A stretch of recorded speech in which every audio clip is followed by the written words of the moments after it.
सरकार के द्वारा जब भी कोई आपका नया नियम लाती है या फिर आपका नियमों में बदलाव लाती है, तो इसका सबसे जो बड़ा असर है ये समाज के उन निचले या कमजोर वर्गों पर आपका ज्यादा प्रहार करती है, जो इस आपका नए नियम या फिर आप बदलाव को लेके अनजान है।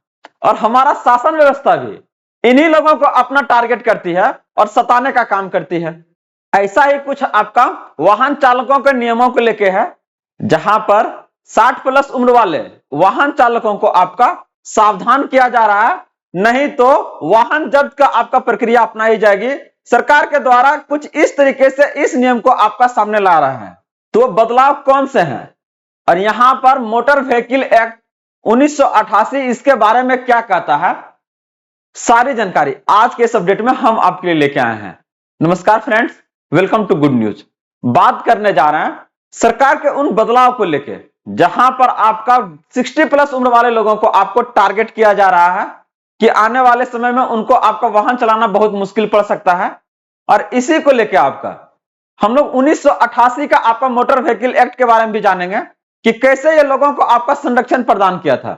सारी जानकारी चलिए देखते हैं डिटेल से। तो आगे बढ़ने से पहले इस वीडियो को आप लोग लाइक कर दीजिएगा और जितने भी आपके आसपास 60 प्लस उम्र वाले लोग हैं सभी को ये आपका ज्यादा से ज्यादा शेयर कर दीजिएगा, ताकि उन्हें वाहन चलाने में आपका कोई परेशानी का सामना ना करना पड़े। और अगर आप इस चैनल पे फर्स्ट टाइम है तो इसे आप जरूर सब्सक्राइब कर लीजिएगा, क्योंकि हम बात करते हैं आपके अधिकारों का, सरकार के उन सभी आदेश और प्रावधानों के बारे में जो आपके जीवन को सुगम बनाता है। तो चलिए देखते हैं। बात हो रही है आपका कि 60 प्लस उम्र वालों लोगों के लिए अब वाहन चलाना आपका परेशानी का सामना करना पड़ सकता है।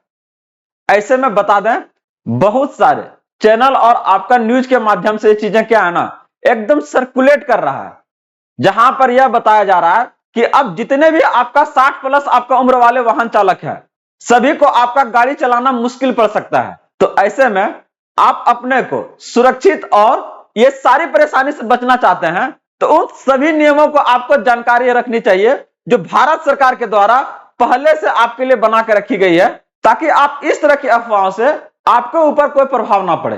तो क्या है ये आपके लिए नियम या कानून, साथ साथ में इसका अधिकार, सारे के बारे में हम लोग बात करने जा रहे हैं। अगर इसको लेकर हम लोग देखते हैं तो कह रहा कि आपका समाज में क्या है ना डर एक फैला दिया गया है इसको लेकर कि अब आपका क्या है ना लाइसेंस नहीं बनेगा, जितना भी पुरानी गाड़ी है ये आपका कबाड़ हो जाएगा और पुलिस आपका गाड़ी को क्या है ना जब्त कर लेगी। लेकिन बता दें, कानून अगर यह है कि 60 साल के बाद अपनी आजादी खत्म नहीं होती है, कानून आपके क्या है साथ है। एक ने आपका बहुत सारे आपका एक्ट आए हैं जिसको लेके आपका कि लोग अपना जो है ना अधिकार है वो अपना बनाए रख सकते हैं और उन्हें ये आपको आजादी मिलनी चाहिए जब तक वो इसके लिए आपका सामर्थ्य, हाँ जो भी चीजें हैं वो एक आपका नियम और कानून के दायरे से आपका चलेगी। तो क्या कहता है ये आपका इनके लिए नियम, आपको किसी भी परेशानी का सामना नहीं करना है। परेशानी का सामना तभी आपको करना पड़ेगा जब आपके पास जानकारी नहीं है, और इसी जानकारी को तो गुड न्यूज आपके तक लेके आता है, ताकि आप बिना किसी परेशानी का हर एक उस मुश्किलों को क्या आना डट के सामना कीजिए। बात हो रही है कि क्या सिर्फ उम्र देखकर गाड़ी कबाड़ घोषित हो सकती है, सबसे पहला आपका क्या है ना क्वेश्चन हमारे लिए ये है। और क्या सोचते हैं आप लोग इसको लेके जरूर अपना कमेंट के माध्यम से बताएं। सरकार के द्वारा छोटी छोटी बदलाव को ऐसे लेके आती है जो लोगों तक पहुंच नहीं पाती है, और इसी का फायदा आपका पुलिस वाला उठा लेता है। डंडा धड़ाया, चट्ट सा निकाला, तुम तुरंत निकाल। तो ऐसे में क्या है, यह लोगों को आपका परेशानी को बढ़ाने का काम करता है। और इसके साथ ही जो हमारे आपका बुजुर्ग हैं, जब वरिष्ठ नागरिक हैं, उनके लिए यह आपका परेशानी का सामना और करना पड़ सकता है। तो यहां पर अगर आप देखिएगा तो कह रहा है पुराने कबाड़, यहां पर आपका फिटमान। तो इसको आप किस बेसिस पर देखिएगा, देखने से नहीं, बहुत सारे राज्यों का आपका हाई कोर्ट और सुप्रीम कोर्ट का आपका रुख है इसके ऊपर कि गाड़ी की सिर्फ उम्र, पेंट या स्क्रैच देखकर किसी भी गाड़ी को आपका कबाड़ घोषित नहीं किया जा सकता है। बॉटम लाइन ये कहता है कि पुलिस बिना आपका ठोस कारण गाड़ी को आपका जब्त भी नहीं कर सकती है। तो जब ये नियम आपका है और इसको लेकर आपका जितने भी आपका अगर बात करते हैं हाई कोर्ट है या फिर आपका सुप्रीम कोर्ट का रुख है, तो फिर ये परेशानी लोगों को सामना क्यों करना पड़ रहा है? तो इसकी सबसे बड़ी वजह है कि समुचित जानकारी लोगों के पास आपका नहीं होना। आपको बता दें कि सड़क पर चलने की आपका असली अगर सत्य को देखिएगा तो ये आपका सुरक्षा है, उम्र नहीं। तो किसी भी गाड़ी को अगर वो देख रहे हैं तो कैसे आप कह सकते हैं कि नहीं ये आपका सही चलने लायक नहीं है या फिर चलने लायक है? तो उसके लिए क्या फिटनेस सर्टिफिकेट होता है, पीयूसी आपका होता है, इंश्योरेंस है, आरसी अपडेटेड। तो ये सारा कुछ आपका वो दस्तावेज है जिस बेसिस पर आप कह सकते हैं कि हाँ ये गाड़ी फिट है या फिर नहीं है। वो भी आप क्या है ना चेक कीजिएगा इसको, तो बिना चेक किए डायरेक्ट नहीं कह सकते नहीं कि आपका गाड़ी नहीं चल रहा है या फिर नहीं चलेगा आपका। तो ऐसे में क्या है, ध्यान रखने वाली बात यह है कि 10 या 15 साल नियम और शपथ पत्र आपका इसका क्या रास्ता कहता है इसको लेके करा कि अगर गाड़ी जब्त हो जाए तो विभाग में आवेदन और एफिडेविट देकर आपके आना गाड़ी को पाए। इसी चीज को अगर आगे आप देखिएगा तो क्या कहता है इसका लीगल अगर रिलीफ अगर चाहते हैं इसको लेकर, अगर इनकेस आपका गाड़ी किन्हीं का अगर जब्त हो गया है तो आप कैसे बचाइएगा। ये कहता है कि यह गाड़ी मेरी जीवन भर की आपका साथी है, इसे प्रदूषण फैलाने के लिए इस्तेमाल नहीं करूंगा, दूसरे राज्य में ले गया तो आरसी अपडेट कराऊंगा, नियम तोड़ा तो पुलिस आपका जब्त कर सकती है। ये एफिडेविट है जहां पर शपथ पत्र में ये चीजें आपसे लिखवाया जाता है कि नहीं आपका जो नियम कानून है हम उसी के दायरे में चलेंगे। लोग उसके लिए तो तैयार भी है, तो फिर भी ये परेशानी क्यों इन्हें सामना करना पड़ रहा है? तो दिक्कत यह है ना कि ये उसका कमाई का एक जरिया है, माने या ना माने ये हकीकत है, जिसको लेकर क्या आपके ऊपर डंडा चलाया जाएगा, वसूला जाएगा आपसे, एक के जगह पे 5 लिया जाएगा और तरह तरह के नियम। और ऐसा क्या एकदम फिक्स है कि एक बार अगर गाड़ी चला गया, चाहे वो आपके गाड़ी पर डंडा रख दिया, तो इतने नियम है ना कि कहीं ना कहीं से वो आपका निकाल लेगा। तो लोग इस बात को भी जानते हैं। तो यहां पर क्या है कि कैसे बचना कैसे है, तो बचने के लिए क्या है ना समुचित जानकारी को रखिए। आप रखिए ना जितना भी डॉक्यूमेंट्स के बारे में बात किए सबको अपडेटेड रखिए। जहां जैसे बोला पीयूसी लीजिए ना सर, क्या चाहिए आपको, आरसी चाहिए लीजिए, सब अपडेटेड है। तो ऐसे में क्या है आपकी परेशानी यहां पर नहीं होगी। लेकिन अगर थोड़ा सा भी सोचिए, अगर कोई इसमें चुका तो आपको क्या लग रहा है वो छोड़ेगा? उसको तो चाहिए। और इसको लेके आप देखिएगा हर जगह पर क्या है ना पूरा एकदम जमा लगा हुआ है, लोग एकदम तहसील रहा है, ग्रुप में निकल कर लोग क्या है ना तहसीलने का काम करता है। इसमें तो तहसीलना ही बोलना ठीक है, क्योंकि जो तरीका उनका होता है ना। तो अगर चाहते हैं कि ये सारी परेशानी से बचे तो एकदम अपडेटेड रहिए। छोटी सी छोटी जानकारी हम यहां से आपका गुड न्यूज प्रोवाइड करता है, जुड़े रहिए। अभी तक इस चैनल को अगर सब्सक्राइब नहीं किया तो जल्द से जल्द कर लीजिए। और बीच में ये आपका अफवाहों का आपका मंजर, जहां पर नियम कुछ और रहता है लेकिन मीडिया वाले आपको अलग अलग चैनलों वाले ये गलत खबर करके आप लाके आपको क्या करता है परेशान करता है। क्या कर रहा है सबसे बड़ा झूठ यहां पर क्या लाया गया था सामने कि 60 प्लस के बाद आपका लाइसेंस नहीं बनता है।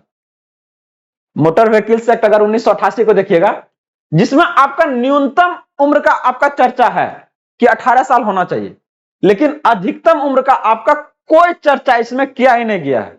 तो किस आधार पर आप कह रहे हैं कि लाइसेंस नहीं बनेगा? तो किसी का उम्र आपका 60 है, 70 है या 80 है, तो लाइसेंस क्या बन सकता है? बस क्या है ना शारीरिक जो फिटनेस है वो आपका क्या है सही होना चाहिए। अगर ये है तो आप किसी भी उम्र में अपना लाइसेंस को बनवा सकते हैं। इसके साथ अगर बात करते हैं तो मेडिकल फिटनेस आपका क्या कहता है, लाइसेंस की आपकी चाबी है। जहां पर अगर डॉक्टर ने आपका फिट लिख दिया है तो कोई भी आपका लाइसेंस रिन्यूअल आपका नहीं रोक सकता है, चाहे वो आपका आंख की रोशनी है, रंग की पहचान, सामान्य शारीरिक फिटनेस। ये आपका डॉक्टर से आपका फॉर्म 1A ये आप अगर भरवा के इसको आप वेरीफाई करवा के लेके जाते हैं तो आपका एक प्रक्रिया नहीं रुकेगा और वो आसानी से आपका जो सर्टिफिकेट है उसको रिन्यूअल करेगा वो। तो ये आपका क्या कहता है 1988 का एक्ट कहता है कि यहां पर कोई आपका उम्र की बंदिशें नहीं है। आप उम्र क्या है ना आप इसका यूज कर सकते हैं। कंडीशन ये है कि आप फिजिकली फिट हो। इसके लेके अब आप घर बैठे भी अपना जो कार्ड है डीएल को आप रिन्यूअल करवा सकते हैं बिना किसी परेशानी का। जहां पर अगर आप देखिएगा पोर्टल है सारथी परिवहन पोर्टल, इस पोर्टल पर आप अपना लाइसेंस का नंबर डालिएगा, रिन्यूअल फॉर्म भरने का आपका ऑप्शन आएगा और यहां से क्या होगा आपका अपॉइंटमेंट आपका बुक हो जाएगा। आरटीओ बायोमेट्रिक के लिए आपका सीनियर सिटीजन को क्या है प्राथमिकता वहां भी आपको दी जाती है। तो यहां पर आपको क्या है कुछ रियायतें दिया जा रहा है और ये होनी चाहिए ना। हमारे समाज में लोग ऊपर कैसे उठेंगे जब तक उन्हें संरक्षण नहीं दिया जाएगा, उन्हें रियायतें नहीं दिया जाएगा तो कमजोर तबके वाले लोग जो हैं वो आपका जहां पर है वहीं पर रह जाएंगे।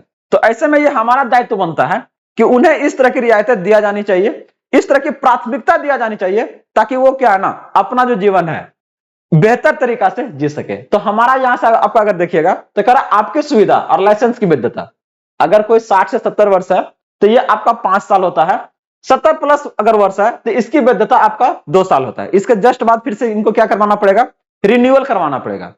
यहां पर इनके लिए स्पेशल प्रिविलेज दिया गया है कि आरटीओ में आपका लाइन में आपका लगना नहीं पड़ेगा, ड्राइविंग टेस्ट इनका बहुत ही रेयर, लगभग नहीं के बराबर होगा, और साथ में नया लाइसेंस जो है आपका स्पीड पोस्ट से सीधा इनके क्या आना घर आएगा, कोई परेशानी के बिना किसी परेशानी।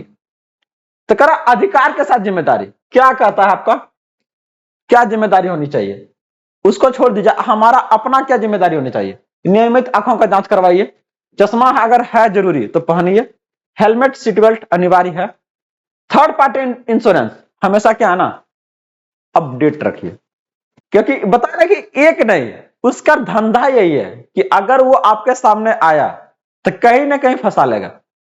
तो चाहते हैं कि नहीं बोझ नहीं पड़े आपका पॉकेटिया पर, तो ये सबसे थोड़ा सा अपडेटेड रहिए। इसके साथ आपको दलालों से भी क्या आपका सावधान रहना है, जहां पर एजेंट क्या है गलत डर दिखाकर क्या 5,000 की जगह पर आपको क्या 10,000 वसूल लेगा। तो सरकारी प्रक्रिया अपनाइए, उसके थ्रू जाइए और वो अपना जो काम है उसको पूरा कीजिए।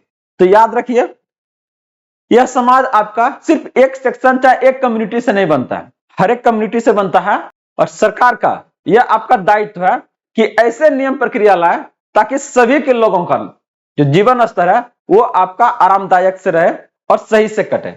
आज की इस अपडेट में इससे संबंधित सारे जानकारी हम आपके लिए लेके आए थे। बने रहिए इसी तरह से ढेर सारे अपडेट्स के लिए। मिलते हैं अगले अपडेट के साथ जल्दी। जय हिंद।